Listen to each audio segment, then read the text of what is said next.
Hi guys, Radhe Radhe आप सभी को। तो मैं भी यूं ही बैठी हुई थी और मेरे मन में एक थॉट आया।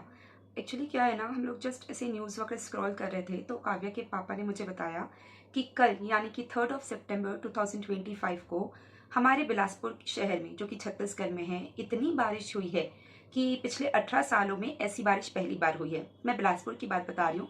और कई जगह ऐसी होगी जहाँ और भी भीषण बारिश हुई होगी, पर बिलासपुर में पहली बार 18 सालों में इतनी तेज बारिश हुई है। तो जब उन्होंने मुझे ये चीज़ बताई ना, तो मैंने उनको बस एक ही चीज़ कहा, अरे पर हमें तो इतना ज़्यादा पता चला ही नहीं। फिर मेरे माइंड में क्लिक किया कि जिनके पास सभी चीज़ें होती है, जो लोग वेल प्रिविलेज्ड हैं, मतलब वेल प्रिविलेज्ड का मतलब क्या है? अगर आपके पास रहने को छत है, खाने को खाना है और फैमिली है आपके अराउंड, तो आप मेरी मानिए आपके पास सब कुछ है।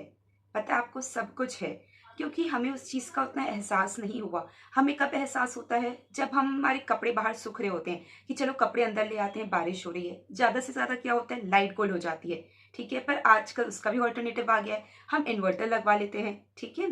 तो बहुत सारी ऐसी चीज़ें होती है जो हमको उतनी पता नहीं चलती। पर मैंने फिर उन लोगों के बारे में सोचा जिनके घर बाहर है, मतलब जैसे कोई झोपड़ी वगैरह में रह रहा हो, जो उतना ज़्यादा वेल प्रिविलेज नहीं हो, तो उन पर क्या बीती होगी। आप मतलब सोच सकते हैं। मैं उस चीज़ के बारे में बात भी कर रही हूँ तो मुझे लग रहा है कि वो लोग ने कैसे रात काटी होगी। किसी के छोटे बच्चे होंगे, किसी का घर में पानी घुस गया होगा, कोई वो पानी सुबह से पानी निकाल रहा होगा।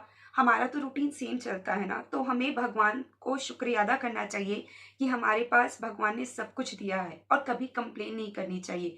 वैसा ही फ्लड का भी मैं सुन रही हूँ कि अभी पंजाब में आया हुआ है। मैं तो दिल से यही चाहती हूँ कि जो भी इन सब के भुक्तभोगी हैं, जिनको भी प्रॉब्लम हुई है, वो सभी सुरक्षित रहें, भगवान उनकी रक्षा करें और जितने लोग उनकी मदद कर सकते हैं, ज़्यादा से ज़्यादा लोग उनकी मदद करें। तो मेरे माइंड में यही आया कि हमें अपने बच्चों को भी सिखाना चाहिए कि हमारे पास जो है, हम उसमें खुश रहना सीखें। किसी के पास ये हमारे मन में भी होता है, ठीक है? नेचुरल है ये, तो बच्चों के मन में भी आना स्वाभाविक है कि उसके पास ये बड़ी चीज़ है, मेरे पास क्यों नहीं है?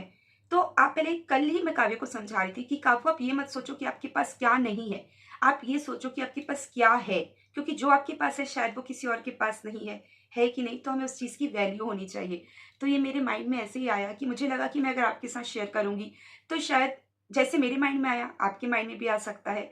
तो हमें उस चीज़ के लिए थैंकफुल होना चाहिए, है कि नहीं? और अगर आपको ये शॉर्ट्स पसंद आया हो, तो इसे आगे शेयर करें और भी लोगों तक इसे पहुँचाएँ कि लोग जागरूक हों। तो आज के लिए इतना ही। Thank you so much.